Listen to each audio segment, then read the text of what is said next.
Olá, irmãos. Nessa semana vamos iniciar os nossos estudos sobre a Epístola de Paulo aos Romanos, falando sobre o Evangelho completo.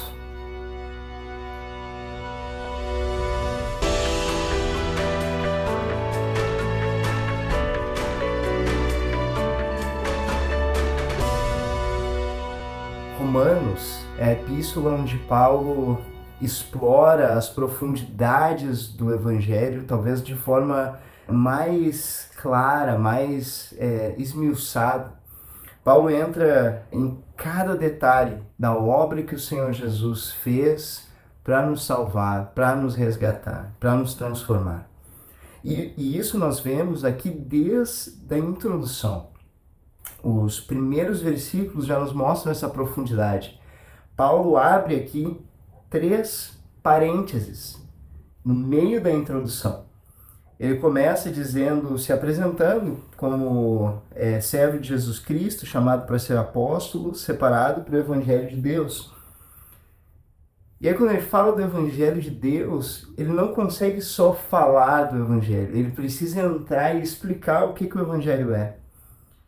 Então ele vai dizendo que o Evangelho, ele abre um parênteses e vai dizendo que o Evangelho foi prometido por intermédio dos profetas, nas Sagradas Escrituras, que o Evangelho é sobre o Filho.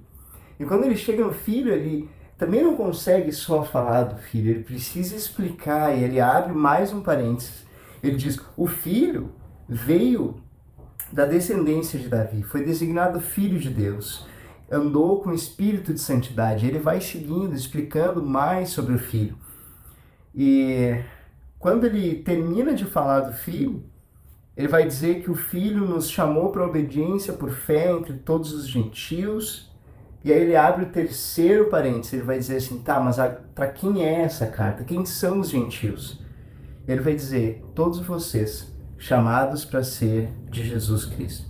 Então essa introdução, ela tem 4 níveis de explicação. Ela tem a introdução em si, e aí 3 parênteses. Paulo vai nos explicar sobre o que é o Evangelho, qual o assunto do Evangelho e qual o destinatário do Evangelho, para quem o Evangelho é. Então essas 3 verdades nós vamos encontrar aqui. O Evangelho, em primeiro lugar, ele é de Deus. O Evangelho não surgiu assim na mente dos apóstolos. O Evangelho não surgiu por homens que tentaram escrever livros e patentearam esses livros. Agora o Evangelho está aqui, o Evangelho é nosso. O Evangelho é de Deus. Tanto é que tem um versículo lindo em Gálatas 3:8 que diz assim, que quando Deus chamou Abraão, lá em Gênesis 12, e disse que nele seriam benditas todas as famílias da terra, Gálatas 3:8 vai nos explicar que Deus estava pregando o Evangelho para Abraão. Ou seja, o Evangelho ele não surgiu quando Marcos escreveu o Evangelho. O Evangelho ele é uma mensagem de Deus, uma mensagem de redenção, de transformação, uma mensagem de salvação. Então o Evangelho ele é de Deus. Paulo segue explicando, ele diz que o Evangelho foi prometido pelos profetas nas Escrituras. Isso me lembra de Lucas 24, quando Jesus encontra aqueles discípulos em Emaús. Diz o texto lá que, começando por Moisés e por todos os profetas, ele explicou o que a seu respeito constava em todas as Escrituras. Desde o início, essa mensagem que Deus salva, ela está disponível. E a última coisa é que o Evangelho é sobre o Filho. O Evangelho ele não é sobre nós, ele não é sobre algum outro assunto, ele não é sobre dinheiro, ele não é sobre prosperidade, ele não é sobre cura. O Evangelho é sobre o Filho. E é isso que Paulo vai nos explicar. Ele é de Deus, ele vem sendo prometido e ele é sobre o Filho. Nesse sentido do Evangelho ser sobre o Filho, Paulo vai trazer verdades muito importantes sobre a pessoa de Jesus, né?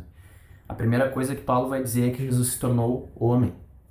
Jesus passou por essa terra como nós, ele estavam sujeitos às mesmas dificuldades. Lá em João a palavra vai falar que o Verbo se fez carne e habitou entre nós. E a mesma palavra que ele usa, né? Segundo a carne, né? Paulo vai dizer que Jesus é o Filho de Deus. Assim como ele se tornou homem, ele também é 100% Deus, né? Ele é o Filho enviado pelo Pai. Paulo diz que Jesus andou em poder. Se a gente for ler todos os evangelhos, a gente vai ver Jesus andando em poder, curando os enfermos, expulsando os demônios. A palavra diz que Deus era com ele. Amém. Paulo também diz que Jesus é santo. Jesus teve uma vida irrepreensível. Ele veio para essa terra, ele mostrou a santidade do Pai, ele mostrou a natureza do Pai, o caráter dele, que não possui nada com pecado e nada com esse mundo. Foi tentado em todas as coisas e não pecou. Não pecou, sem pecado. Paulo também diz, e aqui é uma verdade importantíssima do Evangelho, né, que Jesus morreu e ressuscitou. Amém. Ele foi até aquela cruz em nosso lugar, ele entregou a vida dele. Mas a palavra também diz que ele foi ressuscitado pelo poder do Espírito Santo. Amém. Nosso Deus não é um Deus morto, mas ele é um Deus que está vivo e reina sobre todos.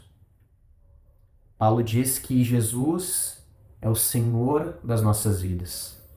Após ressuscitar, ele se tornou o Senhor de todos nós. Ele reina sobre tudo e sobre cada área do nosso ser.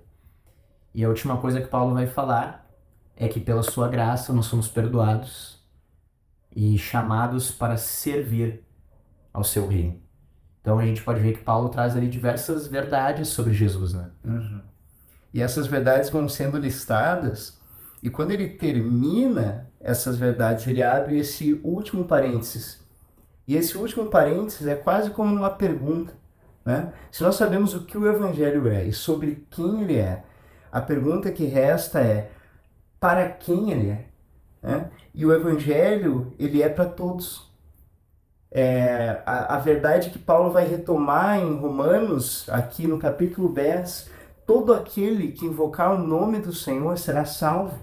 Se eu crer no meu coração, confessar com a minha boca que Jesus é o Senhor, que Ele ressuscitou dentre os mortos, eu vou ser salvo. Então, Jesus, Ele é o Senhor. Em Filipenses, no capítulo 2, nós vemos a verdade de que Ele já recebeu um nome sobre todo nome. Ou seja, Ele é Senhor sobre todas as coisas e todas as pessoas. Mas há um convite para nós. O convite é de sermos de Jesus. Paulo diz que somos chamados para ser de Jesus.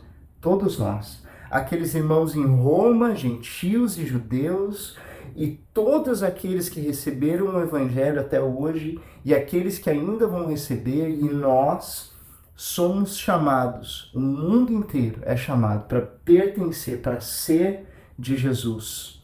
E assim ele encerra essa introdução, nos falando sobre o que é o Evangelho, sobre quem e para quem. E à medida que nós fomos estudando essa epístola e fomos passando pelos outros assuntos, vai ficar cada vez mais claro o que significa tomar essa decisão. Sim. O que significa se converter, como foi dito já na semana anterior. E quais são os efeitos disso na nossa vida. Deus abençoe vocês e que nós sigamos aprendendo mais sobre o nosso Senhor aqui nessa epístola. Amém.